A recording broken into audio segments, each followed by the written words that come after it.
Hey everyone, Brendan Snyder here. How are you?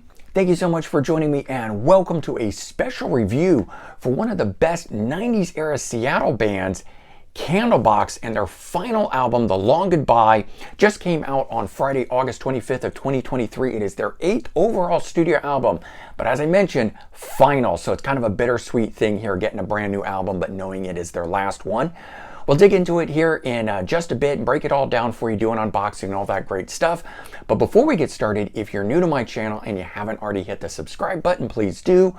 Also leave a comment, hit like, all those things help support my channel. I would greatly appreciate it.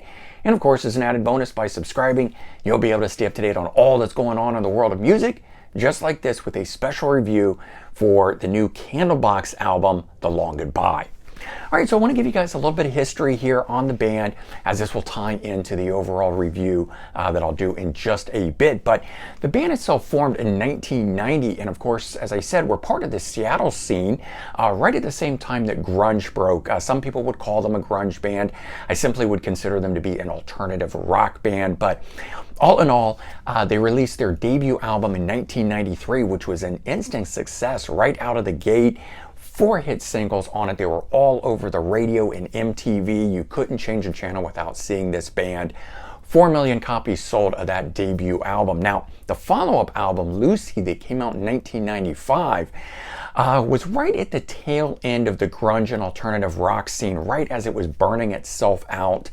And while the album itself only managed to go gold, so it didn't really live up to the sales figures of previous album, and of course didn't have the hits and all that sort of stuff on it, it was still quite a good album on it. And you know, most bands would kill to have a gold album, so it still did well for the band, but as I said, just didn't live up to the previous successes.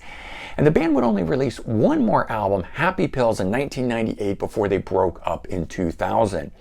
And while they all went out and pursued solo projects and side projects, things like that, they did reform 6 years later in 2006 and released a new album called Into the Sun in 2008.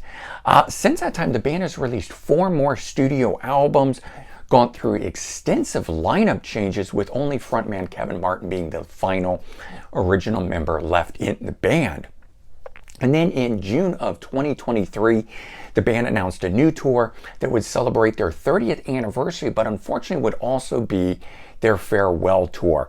And at that point, Kevin Martin says that he's going to retire from music, which is kind of unfortunate because he's not even going to go off and do solo things. So this is supposedly really it from Kevin Martin, the last original member of the band itself. And in addition to that, they announced their final studio album, The Long Goodbye. So this one here is their 8th and final studio album, featuring 10 tracks digitally. And I point out that difference there because the back of the CD, while it also only lists 10 tracks on it, in fact actually has 2 additional songs at the end of it for a total of 12 songs. And the 12-track version of this is 45 minutes long as opposed to the digital, which is only 35 minutes long. And I felt that that was a little too short for me. I tend to like my albums to be right around the 45-minute mark. Whether 10 tracks or not, I just feel like that's about the length of time for something to be called an album. And so for me at least, getting home and popping this thing in and not only finding 2 extra tracks, but getting 10 more minutes worth of music on here was a pretty cool thing. And I'll get into those other 2 tracks here shortly. But for once in this time, I think a band got it right. Whereas most things these days, it's the band releasing the bonus tracks digitally and then not on the physical release, whereas Candlebox put them on the physical. Both the CD and the LP have these 2 extra tracks on it.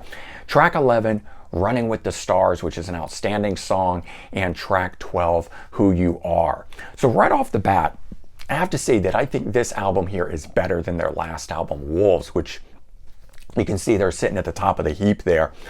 And just quite frankly, one of their best albums overall. And the band sounds energized on this and like they still have something to prove. And perhaps maybe they did. You know, if we're going into this thinking or knowing that this would be their final studio album, maybe they really wanted to prove themselves one last time kind of a thing. But boy, did it really come across here on this album. Everyone is sounding outstanding. Everybody from, the band itself, old and new members of the group itself, but also Kevin Martin just sounds outstanding on here. So there certainly isn't a case where Kevin, the singer, couldn't perform the songs anymore and they're having to retire because of that, because he can still absolutely do it. We got opening track on here, number 1, which was also the first single, Punks, sets the tone for the album. It's just everything you love from Candlebox all in one song. But the band still explores new territory on this album, and I think that's actually one of the things that I really like about it, where I didn't feel like I was just getting something that was tried and true and that sort of thing. Track number 4, I Should Be Happy, has a very cool, unique guitar sound on this one here, but still stylistically ties back to the debut.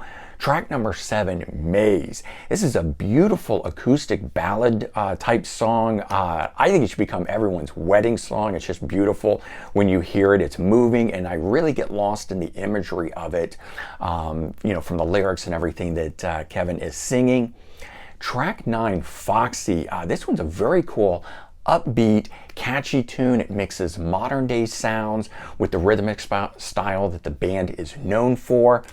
And that in and of itself is the base album, but both of the hidden tracks on here are really good songs too, making me wonder why these were added on as bonus tracks and not just promoted or being part of the album itself. Track 11, Running with the Stars, is one of my favorite songs on the album itself.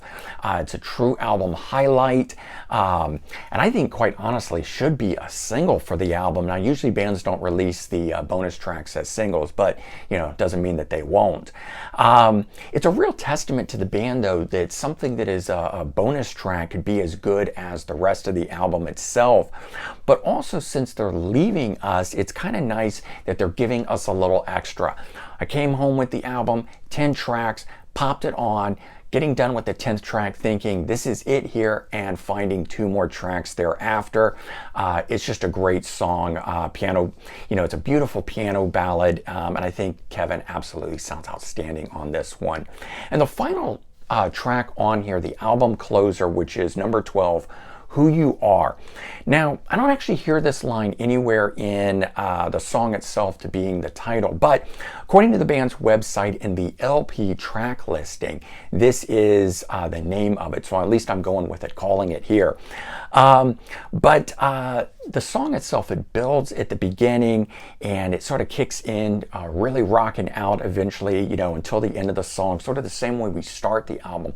So it's nice how the album comes full circle, kicking off with Punks, which is an all-out rocker, and then coming full circle at the end. And it's a fantastic way to say farewell to the fans, on an album like this, the way that they've done this, and including, tacking on the bonus tracks and everything of that nature. So all in all, here's the front cover of it. It's a book. It was a little hard to quite tell that that's what that was, but it's an open book with this picture in the title, Candlebox, called The Long Goodbye. Not sure why they're calling it The Long Goodbye and not just Goodbye or something like that, because I don't expect that this tour is going to go on for a very long time for the band, but that's what they wanted to call it. And the fact that the Eagles already used the name The Long Goodbye as a tour and everything. But anyways, front cover. There's the spine. This is a digipack kind of thing. And when we open it up, we get the lyrics on the inside. We get some cool band photos and everything. There's no booklet associated with this, so you're just getting the stuff that you see here. You do get a cool studio shot with the name Candlebox, so there's that side of this and the back side of it. And as far as digipacks go, I do like the ones that are like this. It's a sort of a triple gatefold sort of a thing, and it folds over. I'm not such a fan when it's just the jewel case and it does that sort of a thing. So I do appreciate when the bands do that, at least giving you a little bit of extra as part of that. Now, bottom line on this album, as I said from the start, it's sort of bittersweet. It's such a great album, makes me want more, but it's also great that the band is going out on a, such a fantastic album, such a highlight within their career. And while, all the bands that announce farewell tours these days don't often stick to it, they often return. And case in point, the band already broke up once back in 2000, returned 6 years later in 2006. So, never say never. I would expect to see Candlebox back at some point down the road. Hopefully it's, a meaningful return and so forth, and not just something to cash in at that point. But if this is it, if this is in fact the final tour, the final hurrah for the band and their final album, I think they're going out on a high note. This one here is really good. In my opinion, it's one of the best albums they've made in their career. I'm not saying it's necessarily better than the first two albums, but it is super good. And I would say highly recommended to all the Candlebox fans, both new and old. And even if you lost touch with the band, check this one out. It is a fantastic album from the band.